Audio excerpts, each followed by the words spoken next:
ডিলটা তো কনফার্মই হইলো যাই গুরুরে লোকে কথাটা কই গা আর গুরুরে যাই মালাটা দিয়ে গা গুরু অনেক খুশি হইব নাগিনী সাপ পিনিয়ায় তরায় ভালো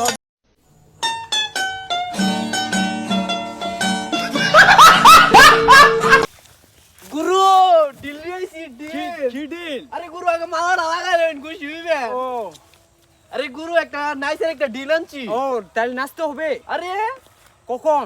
আরে কখন বলে কালকা সন্ধ্যা 7টায় এই কই কালকা সকাল ঠান্ডায় অসুবিধা নাই। তে গুরু বাজেট কামনে কত বাজেট? 50,000 এই গুরু কি বলে? ওই হালার গোহালা ইংরেজি মারাও দেই একটা সোফার মারিয়া 32টা দাঁত হাতের মধ্যে ধরাই দিমু। গুরু যেটা হইনি অজ্ঞান হয়ে গেলেন গা ও 50 লাখ টাকা তো অনেক কি করার। আরে কি করার বললা গুরু দা কিলো বেচিল লাগা এ লাগা আদামায় ধরলো প্রেম